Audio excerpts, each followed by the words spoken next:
Next, we're going to talk about direct and inverse variation. Okay, so this is two different types of variation. They both have their own formula that we're going to use to figure out what x is or y is supposed to be. So direct variation. As x increases, y increases. As x decreases, y decreases. So the biggest thing to remember about direct variation is that they're both getting bigger or they're both getting smaller. They're doing the same thing. Right? If it's direct variation, we're going to use the equation y equals kx, where k is our constant of variation. Sometimes you might be asked a question on finding x or y. Sometimes you might just have to find k. All right? But we're going to use that k at every one of our equations. So for example, y varies directly with x. If y equals 10 when x equals 5, we want to find y when x equals 11.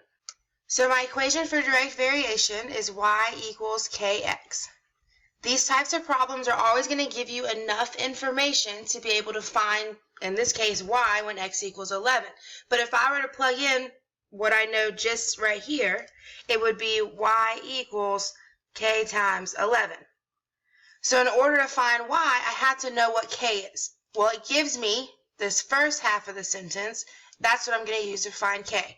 So I know that y is 10 when x is 5. So I'm going to plug that in. So y is 10 when x is 5. Now I can solve for k. I'm going to divide both sides by 5. And k equals 2. Now I can bring that same k over here to find y when x is 11. So I'm going to say y equals 2 times 11. So then y equals 22. And that makes sense because x is going from 5 to 11, so it's getting bigger, which means y must also get bigger going from 10 to 22. All right, another example, if y varies directly with x and y equals 12 when x equals 30, I want to find x when y is 3. So if I were to write my equation with what I'm looking for, I would have 3 equals k times x, all right, because my equation is y equals k times x. I need to know that k in order to find x, so I'm going to use y equals 12 when x equals 30 to find k. So I could say y equals 12 when x equals 30. So 12 equals k times 30. Divide by 30. Right? And 12 can't divide by 30, but I can simplify this to 2 over 5. Equals k. So I'm going to bring that k back over here, and I've got 3 equals 2 over 5 times x. And I'm looking for x. So first thing I can do is get rid of the 5, so I can multiply both sides by 5. So I've got 15 equals 2 times x, and then divide by 2 to get x by itself. So x equals 7.5. And remember, whenever you have a fraction, you can always get rid of it in one step by multiplying by the reciprocal 5 over 2 to cancel it out.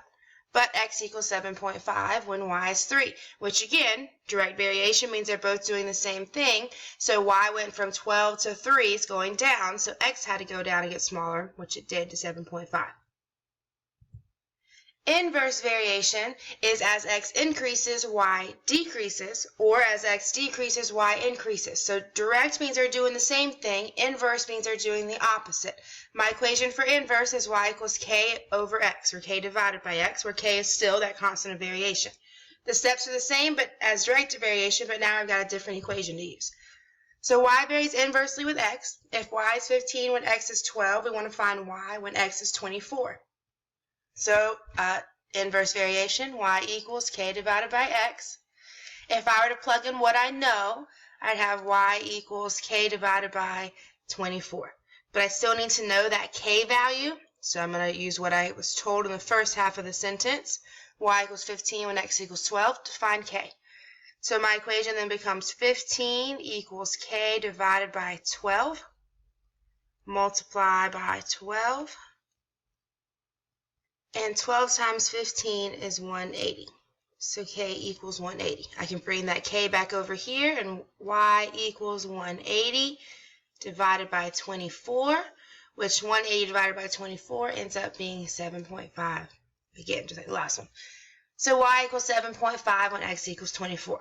If we think about it, X went from 12 to 24, so it got bigger, which means Y had to get smaller. So 15 and 7.5 makes it get smaller. And for our last example, if Y varied inversely with X and Y equals 6 when X equals 7, we want to find X when Y equals 2. Okay, so inverse variation, Y equals K divided by X. If I plug in what I know, I have 2 equals K divided by X. I need to know what K is. So I'm going to use Y equals 6 when X equals 7. And we get 6 equals K divided by 7. Multiply both sides by 7. K equals 42. Now I take K, plug it in over here. So 2 equals 42 divided by X. I want to solve for X. The first thing I need to do is get it out of the denominator. So I'm going to multiply both sides by X because I can't solve for it down there. So I've got 2x equals 42. Now to get X by itself, I'm going to divide by 2. And X equals 21. Look at our information here. Y went from 6 to 2. It was getting smaller, so X had to get bigger. So 7 goes to 21. And that's directed inverse variation.